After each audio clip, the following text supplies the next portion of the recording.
Of our 21 days of prayer and fasting. If I haven't had the amazing opportunity of meeting you yet, my name is Brittany and I lead the Avenue Kids and Avenue Youth team. Now, if you can't tell by now, I love the next generation because they are world changers and they honestly say some of the most funniest stuff. I absolutely love it. So yes, I am probably that adult that you see running around with the kids, and no, I am not ashamed. So like I just said just a moment ago, we are in day 1 of 21 days of prayer and fasting as a church. And as a church, we're giving up one thing, or for some, multiple different things, as we give the first of our year to Jesus to grow in our relationship with him. Now, some of you may be giving up food, meat, sweets, and treats. Some of you may be giving up social media or video games or TV, whatever it is that is personal to you, because it is your personal relationship with Jesus. And then along with the 21 days of prayer and fasting, we are also doing a Bible reading plan on the YouVersion app, going through the book of Nehemiah. So I encourage you to join us, me, our pastors, and many others from our church as we go through this. And you can do that by downloading the YouVersion app on your phone.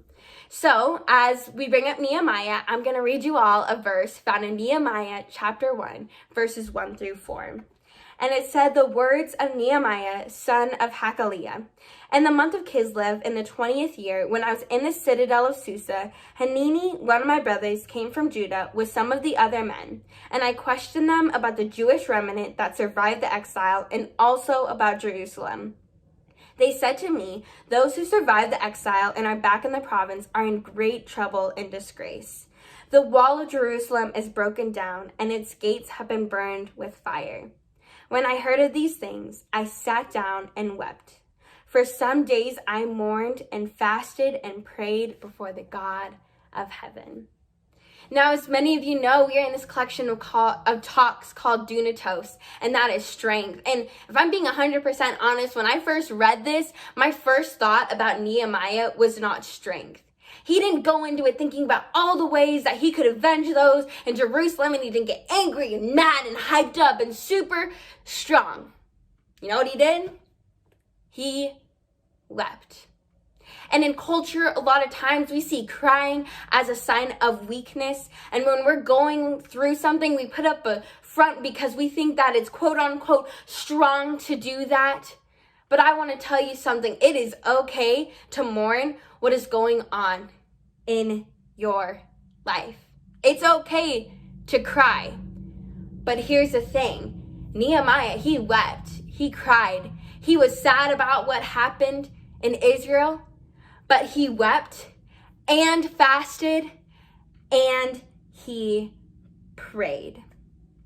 He took action. He didn't just stay there. And some of you may be coming out of 2020, and maybe not even out of 2020, maybe out of this month or out of this week or out of this day, or maybe it is every single day, and you are feeling defeated and you are feeling sad. And I want to tell you, it is okay to mourn that, and it is okay to be sad about it, but you have to stand up and you have to take action. So I am encouraging you to take a few days, to take these next 21 days. And no matter what you're going through, I pray that you give it to God, that you fast something and you focus on it and you bring your requests to God, because it makes a difference in your personal relationship with him. You see, sometimes we view strength as we are going as far as we can, and we go and we go and we go and we go until we can't anymore. And that is strength. But I want to encourage you that true strength comes from God. You invite him into your situation, and when you are weak, that is where he became strong. You see, Nehemiah had a long road ahead of him. He didn't know what he was going to be up against. He didn't know what he was going to. So instead of being strong until he couldn't anymore, he came to God first. He wept, and then he prayed, and he fasted, and he gained wisdom from God so that he could go into the journey that he has to go into already strengthened. And I encourage you that for 2021. I encourage you that these next 21 days, you become strong in the forefront of the year so that you can have endurance and strength to get you through the end of the year, to get you through the end of 2021. Because that is where strength lies, and that's where we are going to gain our dunatos, by praying and fasting before the Lord. So as I close, I want to pray for you all real quick. So let's go ahead and pray. Dear Lord Jesus, I just thank you so much for each and every single person that is watching right now, whether they are part of the Avenue family or whether they're going to become a part of the Avenue family, Lord Jesus. I pray that they take these next 21 days and put their focus on you. Their circumstances may be hard and they may need to feel strength, and I pray that they come into it coming before the Lord. I thank you so much, Jesus, for everything you're going to do, and in your name I pray, amen. Well, everyone, I thank you so much for joining me this morning, and I encourage you throughout the next 21 days to join us Monday through Friday, 7 a.m. right here on Facebook as we dive deeper into the Word of Nehemiah. Have an amazing Monday, and I'll see you all tomorrow.